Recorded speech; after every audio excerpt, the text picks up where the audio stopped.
गरीब बहू ने बनाया काले टायर से घर का जुगाड़ू सामान। कांति रामपुर के एक छोटे से गांव में अपने परिवार के साथ रहा करती थी। कांति के ससुर और पति की पंचर की दुकान थी।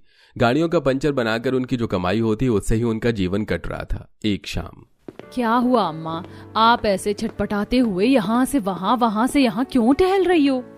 ये कमर का दर्द है ना, ऐसा लगता है किसी दिन जान ले लेगा। हमेशा कमर और पीठ में अचानक से दर्द होने लगता है। कितनी दफा कहा है कि डॉक्टर को दिखा दो, लेकिन आप मानो तब ना।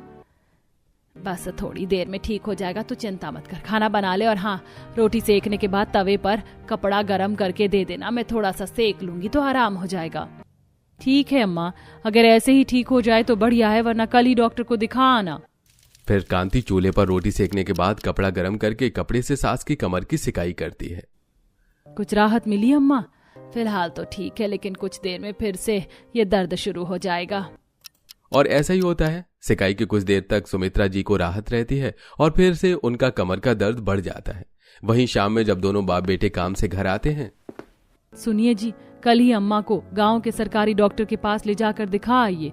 इनके कमर का दर्द दिन ब दिन बढ़ता ही जा रहा है। ठीक है। वही रात भर सुमित्रा जी कमर के दर्द से सो नहीं पाती और अगले दिन जयेश उन्हें डॉक्टर के पास ले जाता है। क्या आप जमीन पर सोती हो? हाँ जी डॉक्टर साहब, और कहाँ ही सोएंगे, घर में बेड नहीं है ना। जयेश, जमीन पर सोने के कारण माताजी को जमीन की सिट लगती है, यही उनके दर्द का कारण है। हो सके तो आप इनके गर्म बेल्ट ला कर दीजिएगा, इससे राहत मिलेगी। और हाँ, जितनी जल्दी हो सके बेड खरीद लो एक माताजी के लिए, वरना इनके कमर का दर्द बढ़ता ही जाएगा। क्या पता परेशानी और गंभीर बीमारी बन जाए। ये सुनकर जयेश और सुमित्रा दोनों चिंता में आ जाते हैं। जयेश साइकिल पर बिठाकर अपनी माँ को घर ले आता है। डॉक्टर ने कहा है कि माँ को जमीन की सिट लगती है, जिसकी वजह से उनकी कमर और पीठ में दर्द रहता है। अगर हमने उनके लिए गर्म बेल्ट और बेड नहीं लाया तो ये गंभीर बीमारी भी बन सकता है।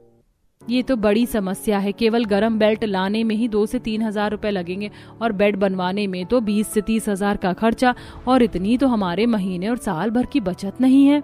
समझ ही नहीं आ रहा कि क्या करूं।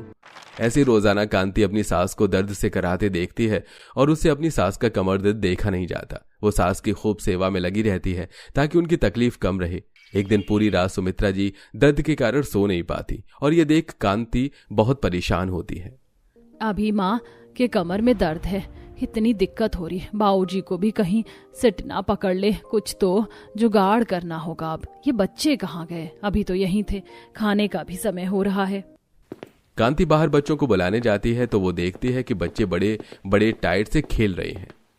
बच्चों, ये टायर कहाँ से ले आए? माँ, पापा ने दिया। ये टायर खराब हो गए थे ना, तो हमने खेलने के लिए पापा से मांग लिया। देखो कितना मजा आ रहा है टायर से खेलने में। मैं तो इसका घर बनाकर इसमें ही छुप जाऊंगी, फिर भैया मुझे ढूंढ ही नहीं पाएंगे, इतने सारे बड़े बड़े गाड़ियों के टायर के बीच में। नव्या की बात सुनकर कांति कुछ सोच में पड़ जाती है। अच्छा चलो, खाना खाओ, बाद में खेलना। कांति बच्चों को घर में ले आती है और पति की दुकान पर खाना लेकर जाती है। अजी खाना खा लीजिए, बाबूजी आप भी। और सुनिए ना, आज जो बच्चों को इतने बड़े टायर दिए हैं, और टायर हैं क्या? तुम टायर का क्या करोगी? हो तो दे दो। हाँ बहू, ये देख, ये खराब पड़े हुए हैं, लेते जा जो चाहिए। फिर बहू दुकान के पास ही पड़े एक खराब ठेले पर सारे टायर रखकर घर ले आती है। बहू ये क्या है? तुम इनका क्या करोगी? इतने सारे टायर हैं। आपके लिए बेड तैयार करूंगी माँ जी। टायर से कैसे बेड बनेगा? हम जब छोटे थे तो स्कूल में बेस्ट आउट ऑफ वेस्ट सिखाया जाता था और मैं इसमें काफी माहिर थी, लेकिन अब शादी के बाद पति बच्चे और गृहस्थी में लगने के कारण कभी इन सब जुगाड़ का ध्यान ही नहीं आया। अब देखो कैसे मैं आपके लिए इससे बेड तैयार करती हूँ, फिर आपके कमर और पीठ दर्द की परेशानी हमेशा के लिए खत्म हो जाएगी। जिसके बाद कांति सारे टायर को जमीन पर एक दूसरे से चिपकाकर डबल करके रखती है और उन्हें आपस में बांधकर जोड़कर बेड तैयार करती है और टायर के सारे ट्यूब निकालकर उन्हें काट कर आपस में जोड़कर उसके ऊपर का गद्दा तैयार करती है। माँ जी ये देखिए मैंने आपके लिए क्या बनाया है। अरे वाह मम्मी, ये तो काफी सॉफ्ट है। इस पे उछलने में कितना मजा आ रहा है। हाँ मम्मी, सच में इस पे तो उछलने में बहुत मजा आ रहा है, जैसे स्पॉन्ज हो। अच्छा अब हटो यहाँ से और दादी को लेटने दो। दादी की तबीयत ठीक नहीं रहती है ना, और जमीन पर बैठने और सोने से और तबीयत खराब होती है। माँ जी आप इस पे लेट जाइए अब। सुमित्रा जी बेड पर लेटकर देखती हैं। बहू ये तो वाकई काफी आरामदायक है। इस पे लेटने में तो बाजार वाले बेड और गद्दे से ज्यादा आराम मिल रहा है। लग ही नहीं रहा है कि तूने अपने जुगाड़ से तैयार किया है। शुक्रिया माँ जी, अब आप और बाबूजी इसी पर लेटना। मम्मी अब हम भी दादी दादू के पास इसी बेड पर सोएंगे। नहीं बेटा, अगर तुम भी उस पे सोओगे तो दादी दादू को जगह ही नहीं मिलेगी और फिर बहुत ज्यादा कंजेस्टेड हो जाएगा। आप हमारे साथ ही सोना। वहीं शाम में जब जीवन और जयेश भी जी घर आते हैं, बहू का बनाया टायर का जुगाड़ू बेड देखकर बहुत खुश होते हैं। तुमने तो कमाल ही कर दिया भाग्यवान, कोई सोच ही नहीं सकता कि टायर का भी बेड बनाया जा सकता है। मानना पड़ेगा तुम्हारी जुगाड़ को। यह तो बड़ा आरामदायक है। क्यों भाग्यवान, मजा आ रहा है ना नए बेड पर सोने में? आप तो और हो, जब देखो तब फिर की लेते हो। दर्द हो रहा है वो नहीं देखते। माँ जी चिंता ना करो, अब जल्दी ही आपकी परेशानी दूर हो जाएगी। फिर सभी खाना खाते हैं और कांति सबके लिए जमीन पर बिस्तर लगाती है। मम्मी मैं जमीन पर नहीं सोऊंगी, मैं तो दादी और दादू के पास ही सोऊंगी बेड पर। मम्मी मैं भी दादू के पास ही सोऊंगा, जमीन पर नहीं, बेड पर ज्यादा आराम मिलता है। बेटा दादी को कमर की प्रॉब्लम है ना, आप साथ सोगे तो परेशानी होगी। बेड इतना बड़ा नहीं है कि 4 लोग आराम से सो सके। आप हमारे पास सो जाओ, बदले में जो बोलोगे मैं वो कर दूंगी। पक्का? पक्का, अब सो जाओ। फिर सभी सो जाते हैं। वहीं अगले दिन जब छोटू और नव्या स्कूल से वापस आ रहे होते हैं तो बड़े घरों के गार्डन में बच्चे और बड़ों को झूला झूलते हुए देखते हैं। काश हमारे घर में भी झूला होता तो हम भी ऐसे ही झूलते ना भैया। लेकिन हम इतने अमीर कहाँ हैं जो इतना बड़ा झूला आएगा। मैं तो मम्मा से अब झूला ही मांगूंगी बेड पर सोने के बदले में। मम्मा ने कहा था जो बोलोगे वो करूंगी। फिर दोनों बच्चे घर आते हैं और कांति से झूले की जिद करने लगते हैं। मम्मा झूला चाहिए झूलने के लिए, मैंने वहाँ बड़े वाले घर में देखा था लोग कैसे झूल रहे थे।